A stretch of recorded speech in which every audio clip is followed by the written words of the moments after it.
सरकारने मराठा समाजाला वेगळं आरक्षण दिलं आहे। एका समाजाचं आरक्षण काढून दुसऱ्या समाजाला दिलं तर सामाजिक संतुलन आणि संविधानिक ढाचा बिघडेल, असं वक्तव्य चंद्रशेखर बावनकुळे यांनी केलं आहे।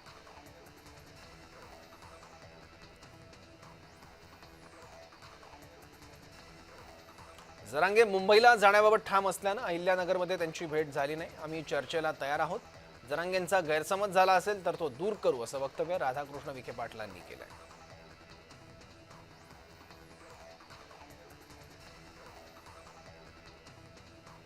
नवी मुंबईत सकल मराठा समाजाच्या वतीनं मुंबईकडे जाणाऱ्या मराठा आंदोलकांच्या नाश्त्याची आणि जेवणाची व्यवस्था करण्यात आली आहे। मात्र याला स्थानिक प्रशासनानं पूर्णतः असहकार्य केल्याचा आरोप मराठा आंदोलकांनी केला।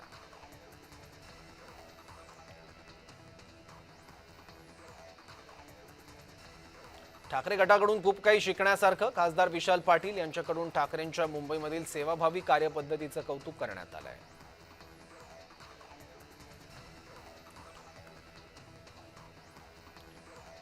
स्वाभिमानी शेतकरी संघटनेचे अध्यक्ष राजू शेट्टी यांनी आज कृषी मंत्री दत्तात्रय भरणे यांच्या भरणेवाडी इथल्या निवासस्थानी भेट दिली आहे। शेतकऱ्यांचं झालेलं नुकसान तातडीनं मिळावं आणि संपूर्णपणे कर्जमाफी व्हावी अशी मागणी राजू शेट्टी यांनी कृषी मंत्र्यांकडे केली आहे।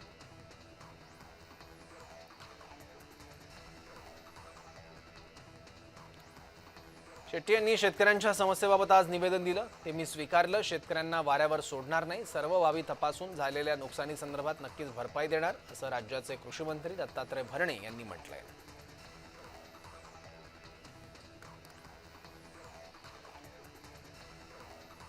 मुख्यमंत्री देवेंद्र फडणवीसांच्या समर्थनार्थ मुंबईत भाजपकडून जोरदार बॅनरबाजी करण्यात आली आहे। जरांगे पाटील यांच्या मोर्चाला भाजपनं बॅनरमधून प्रत्युत्तर दिलंय।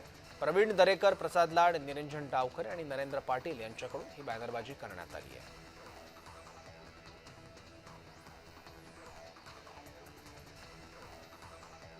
मनोज जरांगे पाटलांनी जुन्नरमध्ये जाहीर सभा झाली। जुन्नरमध्ये मराठा समाज मोठ्या संख्येने उपस्थित होता। जरांगे आता मुंबईकडे रवाना होणार आहेत।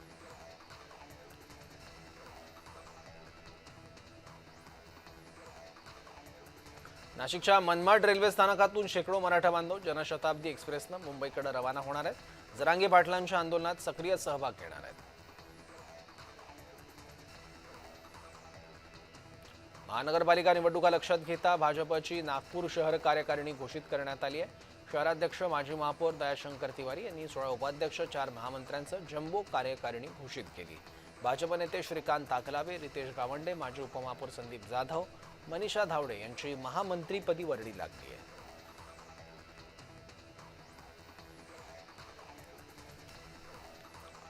अथर्व शीर्ष पठणानं आजच्या सकाळची सुरुवात झाली। मन प्रसन्न झालं, असं म्हणत सुनेत्रा पवार यांनी सर्वांना गणेशोत्सवाच्या शुभेच्छा दिल्या आहेत।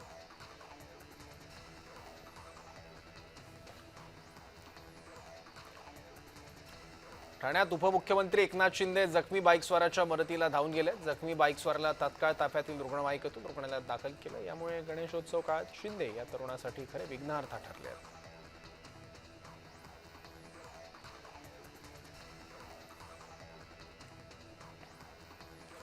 मनोज जरांगे यांनी आंदोलन करण्यापेक्षा सरकारबरोबर चर्चा करावी। राज्यात देशात सर्वत्र सध्या गणेशोत्सव सुरू आहे। या कालावधीमध्ये आंदोलनापेक्षा चर्चेतून ते पुढे आले तर एक समाधानकारक तोडगा निघू शकतो, असं मत मंत्री दादा भुसे यांनी व्यक्त केलं आहे।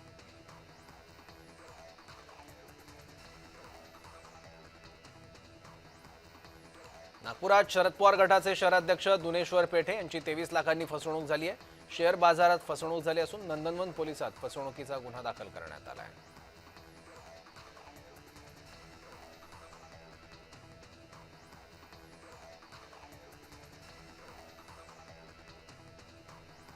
अभिनेत्री रुपाली भोसलेकडून दरवर्षी गणेश चतुर्थीला बाप्पाच्या स्वागताची जोरदार तयारी होते। यंदाही तिने बाप्पाचं स्वागत धूमधडाक्यात केलंय।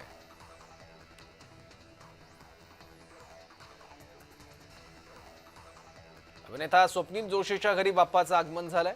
स्वप्नीलने मोठ्या भक्तिमय वातावरणात बाप्पाची पूजा केली।